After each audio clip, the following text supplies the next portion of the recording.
નમસ્કાર વિદ્યાર્થી મિત્રો, અગાઉના લેક્ચરની અંદર આપણે ઘન પદાર્થના બે પ્રકારની વાત કરી, સ્ફટિકમય અને અસ્ફટિકમય પદાર્થ. એના વિશેનો તફાવત બી જોયો આપણે, ક્યાં ક્યાં સ્ફટિકમય અને અસ્ફટિકમય પદાર્થમાં ડિફરન્સ પડે એ બી આપણે જોયું. હવે આજે મિત્રો આપણે સ્ફટિકમય પદાર્થ વિશે જ અભ્યાસ કરવાનો, એમાં સ્ફટિકમય પદાર્થ જે છે એનું આપણે વર્ગીકરણનો અભ્યાસ કરવાનો. મિત્રો સ્ફટિકમય પદાર્થ જે છે, ઘન પદાર્થનો જે પ્રકારમાં સ્ફટિકમય પદાર્થના ચાર પ્રકાર પાડેલા. ચાર પ્રકારની અંદર મિત્રો એક તો આણ્વીય ઘન પદાર્થ આપણે લઈ શકીએ, આણ્વીય ઘન પદાર્થ. સેકન્ડ તરીકે આયનિક ઘન પદાર્થ લઈ શકો મિત્રો. થર્ડ ધાત્વિક ઘન પદાર્થ. અને ફોર્થ ચોથો પ્રકારની આપણે વાત કરીએ તો સહસંયોજક અથવા જાળીદાર ઘન પદાર્થ કહી શકીએ. તો ચારે પદાર્થો જે છે એ ચારે પદાર્થોની અંદર ઘટક કણ કયા, એમાં બંધન અથવા આકર્ષણ બળો કયા છે, એના ઉદાહરણ કયા હોઈ શકે, ભૌતિક સ્વભાવ કયો હોઈ શકે, વાહકતા કેવી અને એમના ગલનબિંદુ કેવાય, એના વિશે આપણે ડિટેલમાં જોતા જઈએ. તો અહીંયા તમે ધ્યાનથી જુઓ, પહેલો પ્રકાર આપણે લઈએ અહીંયા. તો પહેલો પ્રકાર મિત્ર આણ્વીય ઘન પદાર્થ. આણ્વીય ઘન પદાર્થો. હવે મિત્રો અહીંયા આણ્વીય ઘન પદાર્થો જે છે એ આણ્વીય ઘન પદાર્થમાં બી ત્રણ પેટા પ્રકાર પાડેલા. એમાં અહીંયા આગળ આપણે લઈએ એક બિનધ્રુવીય, સેકન્ડ બીજો લઈએ આપણે તો ધ્રુવીય લઈ શકો મિત્રો, અને થર્ડ પ્રકાર તો આપણે લખી શકીએ મિત્રો હાઇડ્રોજન બંધ ધરાવતા, હાઇડ્રોજન બંધ ધરાવતા પદાર્થો અથવા હાઇડ્રોજન બંધિત લખી શકો તમે, બંધિત. ઓકે મિત્રો, તો અહીંયા આગળ આપણે ત્રણ પેટા પ્રકાર જોયા. આણ્વીય ઘન પદાર્થો છે એ એના ત્રણ: બિનધ્રુવીય, ધ્રુવીય અને હાઇડ્રોજન બંધિત. મિત્રો બિનધ્રુવીય કોને કહેશો અથવા ધ્રુવીય કોને કહે એ આપણા મગજમાં ક્લિયર હોવું જોઈએ. ધ્રુવીય અને બિનધ્રુવીય ઉદાહરણ આપું તમને કે જ્યારે બે ઘટક કણો, અણુ પરમાણુ આયન જે બી હોય, એમની વચ્ચે વિદ્યુત ઋણતાનો તફાવત સમાન હોય, એક સરખો હોય, બરોબર. એટલે કે તફાવતની વાત કરીએ, માનો કે Cl લઈએ તો આ બંને પરમાણુ એક સરખા, તેમની વિદ્યુત ઋણતા સમાન, તો એ તફાવત આમ જોઈએ તો કશું ના કહેવાય. તો એવા પદાર્થની વચ્ચે જે બંધમાં ભાગ લેતા ઇલેક્ટ્રોન જે છે એ ઇલેક્ટ્રોન મધ્યમાં રહેશે, કોઈપણ પરમાણુ દ્વારા આકર્ષિત થશે નહીં, અને પરિણામે આ જે બંધ હોય એ બંધ બિનધ્રુવીય કહેવાય, બરાબર, અથવા અધ્રુવીય આપણી ભાષામાં કહી શકીએ. ઓકે. જ્યારે અહીંયા આગળ જુદા જુદા આપણે અણુ લઈએ, જુદા જુદા, માનો કે આપણે H અને Cl, HCl નો અણુ હોય તો એમાં હાઇડ્રોજન અને Cl ના પરમાણુ, તો આપણને ખબર છે Cl વિદ્યુતતા વધારે, તો બંધના ઇલેક્ટ્રોન જે છે, બંધમાં ભાગ લેતા ઇલેક્ટ્રોન એ કોની તરફ ખેંચાય તો ક્લોરીન તરફ ખેંચાશે. એટલે અહીંયા આગળ અંશત ઋણ વિજભાય થાય, આ ઇલેક્ટ્રોન આ બાજુ ગયેલા અંશત ધન વિજભાય થયેલા, એટલે અહીંયા આગળ આ જે બંધ જે છે એ બંધ ધ્રુવીય બને. તો આવા સંયોજનને ધ્રુવીય સંયોજન આપણે કહી શકીએ મિત્રો. તો અહીં આગળ આપણા મગજમાં ક્લિયરિટી હોવી જોઈએ કે બિનધ્રુવીય અને ધ્રુવીય અથવા અધ્રુવીય કોને કહી શકીએ. ઓકે. તો આણ્વીય ઘન પદાર્થના ત્રણ પ્રકાર છે: બિનધ્રુવીય, ધ્રુવીય અને હાઇડ્રોજન બંધિત. મિત્રો હવે અહીંયા આગળ ઘટક કણો કયા હોઈ શકે આની અંદર? તો ઘટક કણો તરીકે આપણે અહીંયા આગળ આમાં અણુઓ લઈ શકીએ. ઘટક કણો તરીકે અણુઓ આપણે પહેલાં વાત કરેલી. ઘટક કણ તરીકે અણુ, પરમાણુ, આયન કોઈ પણ હોઈ શકે. તો અહીંયા આગળ ત્રણેયની અંદર ઘટક કણ તરીકે આપણે અણુઓ લઈ શકીએ. હવે અહીંયા બિનધ્રુવીય પદાર્થ, બિનધ્રુવીય પદાર્થની અંદર આકર્ષણ બળો કયા પ્રકારના મિત્રો? તો આકર્ષણ બળો તરીકે તમે વિસર્જન બળ અથવા વિક્ષેપિત બળ બી લખી શકો. વિક્ષેપિત બળ અથવા આપણે તમને ખબર 11મા ધોરણમાં જોઈ ગયા તો લંડન બળો બી કહી શકો. આ મિત્રો બિનધ્રુવીયની અંદર વાત. બિનધ્રુવીયની અંદર આપણે આ પ્રકારના બળો જોવા. ધ્રુવીયની અંદર આપણે જોઈએ મિત્રો તો એમાં દ્વિધ્રુવીય મિત્રો, દ્વિધ્રુવ અથવા દ્વિધ્રુવ લખશો તો પણ ચાલે.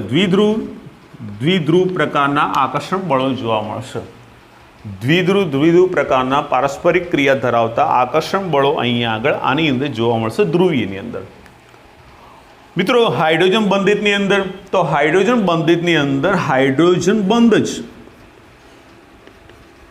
હાઇડ્રોજન બંધ પ્રકારનું આકર્ષણ બળ જોવા મળશે. અને તમને ખબર કે હાઇડ્રોજન બંધ મોટાભાગે ક્યાં જોવા મળે? તો જેમાં વિદ્યુતનો તફાવત વધારે જોવા મળે કે હાઇડ્રોજન જે છે એ ઓક્સિજન સાથે, નાઇટ્રોજન સાથે, ફ્લોરિન સાથે એચ બંધ ધરાવતા સંયોજન ઘણા બનાવે. આપણે 11મા ધોરણમાં જોઈ ગયા મિત્રો. તો અહીંયા આગળ હાઇડ્રોજન બંધિત ધરાવતા સંયોજનમાં કયું આકર્ષણ? હાઇડ્રોજન બંધ પ્રકારનું આકર્ષણ બળ જોવા મળશે. હવે બિનધ્રુવીયની અંદર ઉદાહરણ તરીકે તો બિનધ્રુવીયની અંદર ઉદાહરણ તરીકે મિત્રો આપણે લેશું અહીંયા આગળ તો I2 લઈ શકો, તમે H2 લઈ શકો, CO2 લઈ શકો, CCl4 લઈ શકો મિત્રો. તો આ ઉદાહરણ તરીકે લઈ શકો મિત્રો. તમે H2, I2, CCl4, CO2 અને એક વધારાનું ઉદાહરણ લેવું હોય તો તમે આર્ગોન બી લઈ શકો. ઓકે, આ ટાઈપના આવી શકે. હવે અહીંયા આગળ ધ્રુવીય તો ધ્રુવીની અંદર મિત્રો આપણે ઉદાહરણ તરીકે લેવું હોય તો હમણાં જ આપણે એક ઉદાહરણ લીધું હતું HCl. ત્યાર પછી તમે SO2 લઈ શકો, NH3 લઈ શકો.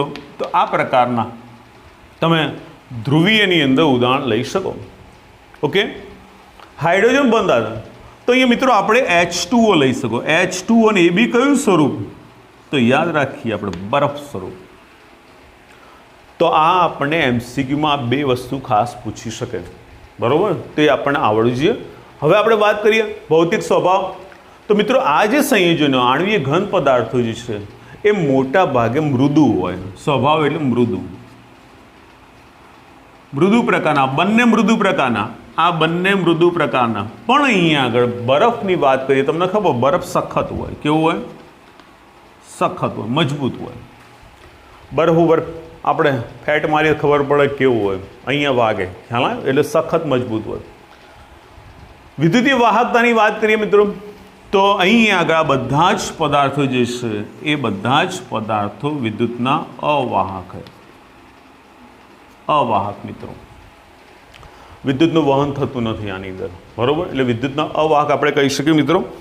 અને અહીં આગળ છેલ્લું આપણે ગલનબિંદુની વાત કરીએ તો આ જે આણ્વીય ઘન પદાર્થો જે છે એ આણ્વીય ઘન પદાર્થોની અંદર કોઈ મુક્ત ઇલેક્ટ્રોન હોતા નહીં, બરાબર?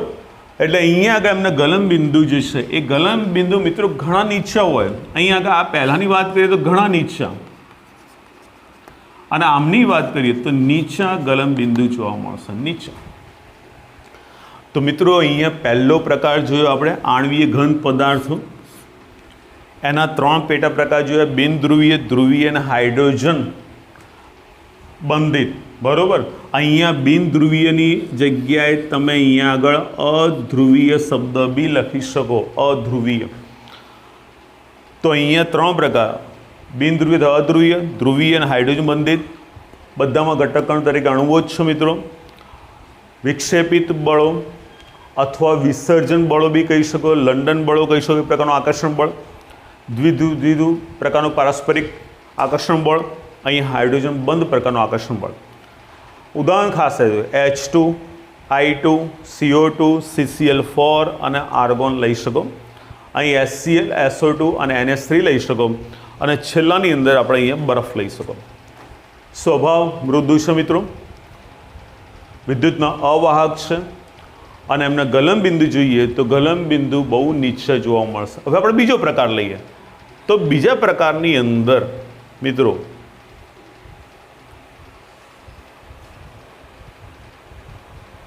આ તમે યાદ રાખજો મિત્રો ખાસ, કારણ કે આપણને અહીંયા આગળ MCQમાં પૂછી શકે, બરોબર? એટલે ધ્યાન રાખજો ખાસ.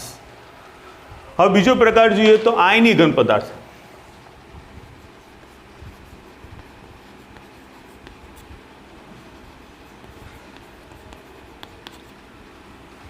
મિત્રો આયનીય ઘન પદાર્થો જે છે એ આયનીય ઘન પદાર્થમાં ઘટક કણ તરીકે આયનીય, એટલે આપણને ખબર પડી શકે આયનો ઘટક તરીકે શું હોય?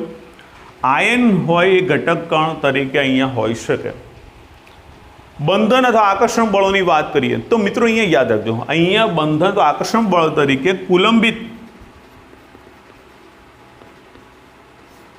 કુલંબિત લઈ શકો, અથવા સ્થિર વિદ્યુતીય આકર્ષણ બળ. સ્થિર વિદ્યુતીય આકર્ષણ બળ। મિત્રો બંને વસ્તુ એક જ છે, કુલંબિત કહો અથવા સ્થિર વિદ્યુતીય આકર્ષણ બળ। ઓકે, તો અહીંયા આકર્ષણ બળ તરીકે આ લઈ શકો। હવે અહીંયા આગળ ઉદાહરણ તરીકે યાદ રાખો મિત્રો, ખાસ કરી NaCl લો, તમે MgO લો, સોડિયમ ક્લોરાઇડ મેગ્નેશિયમ ઓક્સાઇડ લઈ શકો, તમે ZnS લઈ શકો, અને એક તમે અહીંયા આગળ CF2b લઈ શકો। મિત્રો કદાચ કોઈ બુકની અંદર એક્સ્ટ્રા કોઈ બુક હોય, રેફરન્સ બુક હોય, એની અંદર આપણને વધારે ઉદાહરણ બી આમાં જોવા મળે તો આપણે યાદ રાખવાના, કારણ કે બની શકે આપણને આના સિવાય બી કોઈ ઓપ્શન આપેલું હોય પ્રશ્નની અંદર તો આપણને ખ્યાલ હોય તો આપણે જવાબ સાચો લખી શકીએ, બરાબર। પણ આટલું તો યાદ રાખજો મિત્રો। ભૌતિક સ્વભાવની આપણે વાત કરીએ તો મિત્રો તમને ખબર કે પહેલાં જે બધા મૃદુ હતા, બરાબર, અહીંયા આગળ આ જે આયનીઘન પદાર્થો એ આયનીઘન પર સખત હોય, સખત, અને બીજું અહીંયા બરડ હોય મિત્રો। સખત અને બરડ કયા? તો સખત એટલે મજબૂત, દબાઈ ના શકો તમે, પણ બરડ એટલે છોડી દો તો ટુકડા થઈ જાય। તો એ પ્રકારનો સ્વભાવ જોવા મળશે સખત અને બરડ। વિદ્યુતીય વાહકતાની વાત કરીએ મિત્રો, વિદ્યુતીય વાહકતાની વાત કરીએ તો આયની ઘન પદાર્થો જે છે, આયની ઘન પદાર્થો ઘન અવસ્થાની અંદર, કઈ અવસ્થામાં? ઘન અવસ્થામાં અવાહક હોય, વિદ્યુતના કેવા હોય? અવાહક, ઘન અવસ્થામાં। પણ જ્યારે પીગલિત દ્રાવણ હોય અથવા પીગલિત અવસ્થા હોય, પીગલિત અવસ્થા એટલે કે એમને પીગાળવામાં આવે અથવા એમનું જલીય દ્રાવણ બનાવવામાં આવે ત્યારે તમને ખબર આયનો છૂટા પડે। મીઠું હોય, મીઠાને તમે પાણીની અંદર ઉમેરો અને હલાવો એટલે એમાં આયનો છૂટા પડે, તો આયનો છૂટા પડે એટલે એના દ્વારા વિદ્યુતનું વહન થશે। એટલે પીગલિત અવસ્થા અથવા જલીય અવસ્થાની અંદર વિદ્યુતના વાહક હોય, પરંતુ ઘન અવસ્થાની અંદર એ કેવા જોવા મળશે? અવાહક। તો આ યાદ રાખશું મિત્રો। અને ગલન બિંદુ તો પેલા જે આપણે આગળનો પ્રકાર જો આણ્વિક ઘન પદાર્થ એની સાપેક્ષમાં ગલન બિંદુ મિત્રો એના ઊંચા હોય, ગલન બિંદુ અહીંયા એના ઊંચા જોવા મળશે મિત્રો, ખાસ યાદ રાખજો। તો આ આયની ઘન પદાર્થની વાત કરી, કોઈ પેટા પ્રકારની ઘટક કણ તરીકે આયનો યાદ રાખો જો પોઈન્ટ ખાસ, તો કુલંબિત અથવા સ્થિર વિદ્યુતીય આકર્ષણ બળો। ઉદાહરણ આપણે યાદ રાખશો NaCl, MgO, CF2, ZnS લઈ શકો। સખત ને બરડ આ આપણને યાદ ના રહે તો કોઈ ચિંતા નહીં, આ આપણે યાદ ના રહે તો બી ચિંતા નહીં, પણ અહીંયા આગળ આની અંદર આ બે વસ્તુ ખાસ આપણે યાદ રાખવા જેવી જે આપણને MCQમાં પૂછી શકે। ક્લિયર મિત્રો? ત્રીજો પ્રકાર લઈ લઈએ, અહીંયા આગળ સ્પેસ છે આપણી જોડે, એટલે તો અહીંયા ત્રીજો પ્રકાર તરીકે મિત્રો આપણે ધાત્વીય ઘન પદાર્થો, ધાત્વીય ઘન પદાર્થો। હવે ધાત્વીય ઘન પદાર્થો જે છે આમાં ઘટક કણ તરીકે આપણે શું લેશું મિત્રો? તો બિન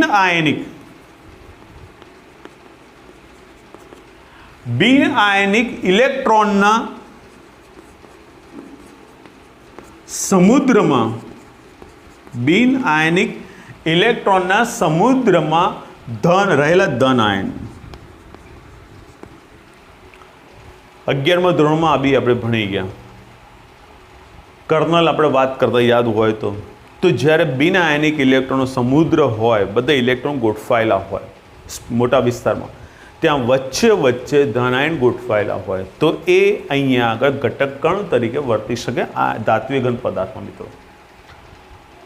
હવે આકર્ષણ બળની વાત કરીએ તો મિત્રો અહીંયા આગળ કયા પ્રકારનો બંધન? ધાત્વીય, તો ધાત્વીય બંધન કહી શકીએ આપણે, ધાત્વીય બંધન પ્રકારનું આકર્ષણ બળ, ધાત્વીય બંધન પ્રકારનું આકર્ષણ બળ કહી શકો મિત્રો। ઉદાહરણ, તો ઉદાહરણ તરીકે તમે બધી ધાતુ લઈ શકો। અહીંયા ઉદાહરણ તરીકે મોટાભાગની બધી ધાતુઓ આવશે, એટલે તમને જે યાદ હોય, માનો કે અહીંયા આગળ તમને કોપર યાદ હોય, Ag યાદ હોય, મેગ્નેશિયમ યાદ હોય, બરાબર, નિકલ યાદ હોય, એની અંદર એક્સેટ્રા, માનો કે ચોપડીની અંદર આપણને Fe આપ્યું અને અહીંયા આપણે Fe નથી લખ્યું તો બી અંદર આવી ગયું, તો આપણે યાદ રાખશું કે અહીંયા આગળ બધી જ ધાતુઓનો સમાવેશ કરેલો મિત્રો। હવે અહીંયા વાત કરીએ ભૌતિક સ્વભાવ મિત્રો, આ બી સખત હોય, સખત મજબૂત હોય, બરાબર। એને બી માનો કે તમે કોપરનું વાસણ લો, મજબૂત વાસણ, તો એને તમે દબાઈ ના શકો અથવા એને વાળી ના શકો, સખત મજબૂત હોય। અહીંયા આગળ બીજો ગુણધર્મ ટિપ્પણીય, ટિપ્પણીય ગુણધર્મ આપણે લઈ શકીએ. અને અહીંયા તન્ય મિત્રો, અહીંયા તો 3 ઉદાહરણ આપણે ગુણધર્મોની વાત કરી, ભૌતિક સ્વભાવની વાત કરી. ટીપીને પતરા બનાવી શકે, ખેંચીને તાર બનાવી શકે. એટલે ટીપાઉ પણ તણાવ પર બંને ગુણ ધરાવે. રણકાર બી ઉત્પન્ન કરે. તમને ખબર છે, વાસણ ઘરમાં ખખડે, પછડાય, વધારે અવાજ આવે વાસણો ધડાધડ, તો આપણે કહી શકીએ હવે ફાઇટ ચાલુ થઈ રસોડામાં પતિ પત્ની વચ્ચે. તો અહીંયા આગળ આપણે કહી શકીએ કે ધાતુઓમાં તન્ય રણકાર બી ઉત્પન્ન કરે. મિત્રો બીજી વાત ખાસ, ચળકાટ બી ધરાવે. અને ચળકાટ બી ધરાવે, વિદ્યુત અને ઉષ્માના વાહક બી હોય, રંગીન સંયોજનો બી આના જોવા મળે. તો આ બધા માટે જવાબદાર શું હોય? તો અહીંયા આગળ આમની અંદર ધાતુ જે હોય એમાં મુક્ત ઇલેક્ટ્રોન હોય, એ ઇલેક્ટ્રોન ફરતો હોય, અને એના લીધે તમને આ બધા ગુણધર્મો જોવા મળે. ઉપરાંત અહીંયા વાહક જોવા મળશે, વાહક વિદ્યુતીય વાહક હોય, એ બી મુક્ત ઇલેક્ટ્રોનના લીધે જોવા મળે. સમગ્ર અણુરચનાની અંદર એ બધે દરેક પરમાણુ જોડે ઇલેક્ટ્રોન ફરતા હોય, અને એના લીધે આ બધા ગુણધર્મો આપણને જોવા મળશે, એટલે કે સ્વભાવના વાહકતા. અને એના લીધે બી ગલનબિંદુ બી એમના ઘણા ઊંચા હોય. મિત્રો અહીંયા આગળ આ બંનેની સાપેક્ષ સમજીએ ને તો ઘણા ઊંચા, એટલે પ્રમાણમાં બહુ ઊંચા કહી શકીએ આપણે. ગલનબિંદુ ઊંચા હોય, જલ્દી એનું ઘનનું પ્રવાહીમાં રૂપાંતર ના થઈ શકે. તાપમાન ઊંચું આપવું પડે, કારણ કે અહીંયા અણુઓનો વચ્ચે સ્પેસ ઓછો હશે, એકદમ જકડાઈને આ પ્રવાહ આકર્ષણ બળ, ધાતુએ બંધ પ્રકારનું આકર્ષણ બધું જોડાયેલા હોય, અને એટલા માટે એમનું ગલનબિંદુ ઊંચું જોવા મળશે. ઓકે મિત્રો, તો ત્રીજો પ્રકારમાં આપણે યાદ રાખશું, ધાત્વિક ઘન પદાર્થની અંદર આપણે આ પૂછી શકે કે ઘટક કણ કયો હોય? તો બિન આયનિક ઇલેક્ટ્રોન સમુદ્રમાં ધન આયન. અહીંયા આગળ આ તો આપણને યાદ રહેવું છે, ઉદાહરણ તો ગમે તે હોઈ શકે, વાહકને બધું. એટલે અહીંયા એક જ પોઈન્ટ અગત્યનો આપણા માટે એમસીક્યુ માટે આપણને આવડવું જોઈએ. ઓકે મિત્રો, અહીંયા આગળ આપણે ચોથો પ્રકાર બાકી. તો ચોથો પ્રકાર આપણે જોઈએ તો અહીંયા આગળ આપણે સહસંયોજક અથવા તમે અહીંયા આગળ જાળીદાર ઘન પદાર્થ કહી શકો. જો ચોથા પ્રકારનો બે નામ છે, સહસંયોજક અથવા જાળીદાર ઘન પદાર્થો કહી શકીએ. ઘટક કણ તરીકે અહીંયા આગળ બધાથી અલગ અહીંયા ઘટક કણ તરીકે પરમાણુ આવશે. મિત્રો ઘટક કણ તરીકે પરમાણુઓ, પહેલામાં આપણે અણુઓ જોયું, બીજાની અંદર આપણે આયનો જોયું, ત્રીજાની અંદર આપણે વાત કરી બિન સ્થાનિક ઇલેક્ટ્રોન સમુદ્રમાં રહેલા ધન આયનની વાત કરી, અને ચોથાની અંદર પરમાણુઓ અલગ છે. અહીંયા આગળ આકર્ષણ બળોની વાત કરીએ તો મિત્રો અહીંયા આગળ કયા પ્રકારનો બંધ? સહસંયોજક. તો સહસંયોજક પ્રકારનું આકર્ષણ બળ, સહસંયોજક પ્રકારનું આકર્ષણ બળ અહીંયા મિત્રો આપણને જોવા મળશે. અથવા આપણે કહી શકીએ સહસંયોજક બંધન બી લખી શકો તમે. સહસંયોજક પ્રકારનું આકર્ષણ બળ લખો તો બંધન લખો. ઓકે, ઉદાહરણ તરીકે હવે મિત્રો અહીંયા આગળ ઉદાહરણ તરીકે તમે SiO2 લઈ શકો. SiO2 તમને ખબર, SiO2 બીજું નામ શું? ક્વાર્ટસ કહેવાય, ક્વાર્ટસ. તો SiO2 એનું ઉદાહરણ લઈ શકો મિત્રો. આ ઉપરાંત તમે SiC લઈ શકો, સિલિકોન જેને કાર્બાઇડ કહી શકીએ આપણે. મને લાગે ત્યાં સુધી 11મા ધોરણની અંદર આ આવી ગયેલું મિત્રો, સિલિકોન કાર્બાઇડ, બરાબર. અથવા તમે એને કાર્બોરેડિયમ કહી શકો. સી તો હીરો કહી શકો મિત્રો, કાર્બનનો સ્વરૂપ હીરો. અને એક સી તરીકે ગ્રેફાઇટ બી કહી શકો, ગ્રેફાઇટ એના ઉદાહરણ. એક વધારાનું આ વખતે નવું ઉદાહરણ આપણને આપ્યું હોય તો ALN, એલ્યુમિનિયમ નાઇટ્રેટ. તો aluminium nitrate, hero, graphite, silicon carbide અને SiO2, બરાબર, જેના પર રેતી કહીએ, ક્વાર્ટસ કહીએ. તો અહીંયા આગળ આ ઉદાહરણ. હવે મિત્રો જોવા જેવી બાબત છે કે અહીંયા આગળ આ જે ત્રણ દેખાય, આ જે ત્રણ SiO2, SiC, હીરો, એ લોકોનો સ્વભાવની વાત કરીએ તો સખત હોય. હીરો બહુ મજબૂત હોય, સખત હોય. તમે જોયું હશે કે હીરાને તમે દબાઈ ના શકો, કોઈ એવું પ્રેશર બી આપો તો બી કોઈ અસર જલ્દી થાય નહીં. તો સખત હોય. ગ્રેફાઇટ જે છે મિત્રો, એ ગ્રેફાઇટ આ ત્રણની સાપેક્ષની અંદર મૃદુ હોય, પોચું હોય, સોફ્ટ હોય. ચર્ચા પછી કરીએ કેમ પોચું એની. વાહકતાની વાત કરીએ તો મિત્રો આ જે પદાર્થ ત્રણેય એ અહીંયા આગળ આપણે અવાહક કહી શકીએ, પણ અહીંયા આગળ આ જે છે ગ્રેફાઇટ એ વાહક કહી શકીએ, અને આપણે બીજી ભાષામાં કહેવું હોય તો અપવાદ તરીકે. કારણ કે સહસંયોજક પદાર્થો મોટા ભાગે અવાહક હોય, તો એની અંદર આ એક ગ્રેફાઇટ જે આવ્યો જે આપણને વાહક તરીકે મળે, એટલે આપણે એને અપવાદ કહી શકીએ. ઓકે. ગલનબિંદુની વાત કરીએ મિત્રો, તો ગલનબિંદુ ઘણા બધા ઊંચા, બધાની સાપેક્ષમાં ગલનબિંદુ ઊંચા. ઓકે. તો અહીંયા આગળ આ એના ગુણધર્મો જોયા, સ્વભાવ જો, પ્રકાર જો, આપણે બંધન, આકર્ષણ, ઘટકણોની વાત કરી, પણ આપણે મુદ્દો અહીંયા હતો સખત અને મૃદુ, અવાહક ને વાહક. તો અહીંયા તમે જોઈ શકો ગ્રેફાઇટની આકૃતિ આપેલી. મિત્રો ગ્રેફાઇટની આકૃતિમાં ધ્યાનથી જોશો તો એક કાર્બન પરમાણુ બીજા 3 કાર્બન પરમાણુ સાથે જોડાયેલો છે. 3 કાર્બન પરમાણુ, એક કાર્બન પરમાણુ આવ્યો આ, તો અહીંયા આની સાથે અહીંયા 3 કાર્બન પરમાણુ સાથે જોડાયેલો હોય ગ્રેફાઇટની અંદર. એટલે કે અહીંયા આગળ આપણે કહી શકીએ કે અહીંયા આગળ આ જે ગ્રેફાઇટ હોય એની અંદર તમને કયું સંકરણ જોવા મળશે? sp2 સંકરણ. કાર્બન જે છે એ કાર્બનના જે 4 ઇલેક્ટ્રોન હોય, બરાબર, આયતમ કક્ષાના 3 ઇલેક્ટ્રોન બનવા ભાગ લે, એક ચોથો ઇલેક્ટ્રોન હજી બાકી રહે મિત્રો. એ ચોથો ઇલેક્ટ્રોન દરેક કાર્બન પરમાણુ ઉપર ફરતો રહે, જેને આપણે મુક્ત ઇલેક્ટ્રોન કહીએ. અને ફરતો રહે એટલે આપણે કહી શકીએ કે વિદ્યુતનો શું બને? વાહક બને. આ ધ્યાન રાખજો મિત્રો. બીજી બાબત અહીંયા આપણે જે પૂછાય કે આ જે બંધ લંબાઈ જે છે કાર્બન કાર્બન પરમાણુ વચ્ચેની બંધ લંબાઈ એ મિત્રો 141.5 પિકોમીટર. કેટલી? 141.5 પિકોમીટર કાર્બન કાર્બન વચ્ચે બંધ લંબાઈ. ધોરણ 11 ની અંદર આપ જોઈ ગયા આપણે, બરોબર. અને અહીંયા મિત્રો ષષ્ઠકોણીય રચના ધરાવે, બરોબર. કાર્બન ગ્રેફાઇટની અંદર કાર્બન ષષ્ઠકોણીય રચનાના આકારે ગોઠવાયેલો હોય. બંને સ્તર એકબીજા ઉપર સહેલાઈથી સરકી શકે. એમની વચ્ચેનું અંતર મેઇન જવાબદાર શું? તો એમની વચ્ચેનું અંતર, બે સ્તર વચ્ચેનું અંતર મિત્રો એ લગભગ 340 પિકોમીટર જોવા મળશે. 340 પિકોમીટર. 141.5 બે કાર્બન વચ્ચેનું અંતર અને બે સ્તર વચ્ચેનું અંતર તમને 340 પિકોમીટર જોવા મળશે. સહેલાઈથી સરકી શકે. મૃદુ પોચું તો ખરું, સહેલાઈથી સરકી શકે, બરાબર, સોફ્ટ. માટે આ ગ્રેફાઇટનો ઉપયોગ શેમાં થાય? તો ઘન લુબ્રિકન્ટ તરીકે, ઊંઝણ તેલ તરીકે થાય, બરાબર. તો ઊંઝણ તેલ તરીકે કેમ થાય? તો એના માટે 3-4 પરિબળ જવાબદાર.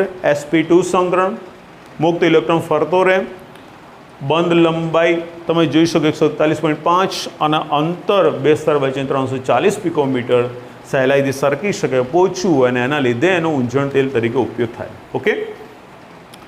વાત કરીએ ડાયમંડ, હીરાની વાત કરીએ તો મિત્રો હીરો જે આપણે અહીંયા કીધું કે સખત હોય, અવાહક, તો હીરાની અંદર આપણે સંકરણ sp3 જોવા મળશે. કયું સંકરણ? અહીં sp2, અહીંયા sp3. ચારેય ઇલેક્ટ્રોન બંધમાં ભાગ લઈ લે. એક જ કાર્બન હોય, આ એક જ કાર્બન એ અહીંયા આગળ આ રીતે 3 અને એક અહીંયા બીજો, માનો કે આપણે દોરી અહીંયા આવી દે તો આવી રીતે 4 બંધમાં ભાગ લઈ લે. એટલે કે એક કાર્બન પરમાણુ બીજા 3 સાથે જોડાયેલો, અહીંયા 4 સાથે જોડાયેલો.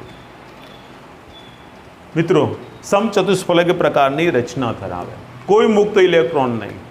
એટલે ક્યાંય ઇલેક્ટ્રોન ફરતો જોવા ના મળે, અને ફરતો જ ના જોવા મળે એટલે વિદ્યુતનો કેવો બનશે? અવાહક. અહીંયા આગળ બંધ લંબાઈની વાત કરીએ, બે કાર્બન કાર્બન વચ્ચેની બંધ લંબાઈ 154 પિકોમીટર જોવા મળશે. કોઈ સ્તર વચ્ચેનું અંતર નહીં, એટલા માટે સખત મજબૂત હોય, બરાબર. એટલે આનો ઉપયોગ આપણે ઊંઝણ તેલ તરીકે ના થઈ શકે. એક્સ્ટ્રા ઘણા બધા ઉપયોગી આના આપણે ખબર કે ઝવેરાત હોય એની અંદર બનાવવામાં આવે, કાચ કાપવા માટે હીરાકણી તરીકે, બધામાં ઘણા બધા ઉપયોગી. પણ અહીંયા આનો એક ઉપયોગ આપણે ખાસ યાદ રાખશો, ઊંઝણ તેલ તરીકે, ઘન લુબ્રિકન્ટ ઓઇલ તરીકે. ઓકે. તો અહીંયા આગળ આપણે 4 પ્રકાર જોયો. ચોથો પ્રકાર સહસંયોજક અથવા જાળીદાર ઘન પદાર્થ, ઘટકકણ પરમાણુ. મિત્રો કયા પ્રકારનું બંધન? તો સહસંયોજક પ્રકારનું. યાદ રાખવા જેવો પોઈન્ટ તો અહીંયા સૌથી ઇમ્પોર્ટન્ટ પોઈન્ટ ઉદાહરણ SiO2, SiC, સીરો, ગ્રેફાઇટ અને ALN. આ ઉદાહરણ ખાસ યાદ રાખશો. અને એક આ વસ્તુ યાદ રાખશો. ચોથા પ્રકારની અંદર એક આ વસ્તુ ને આ બે વસ્તુ આપણે યાદ રાખવી જેમાંથી આપણે MCQ મળી શકે. તો મિત્રો આ ટેબલ બુકની અંદર આપેલું. હવે આ ટેબલની અંદરથી આપણને 1 કે 2 માર્ક્સને MCQ પૂછી શકે તો આપણને આવડવું જોઈએ. ઓકે, તો આજે મિત્રો આપણે આ સ્ફટિકમય પદાર્થનું વર્ગીકરણ જોયું. 4 પ્રકારમાં એનું વર્ગીકરણ ડીપમાં જોયું. હવે પછી નેક્સ્ટ ટાઈમ આપણે એના પછીનો જે ટોપિક આવે એકમ કોષ ને બધું એના વિશે આપણે ચર્ચા કરશું. ઓકે.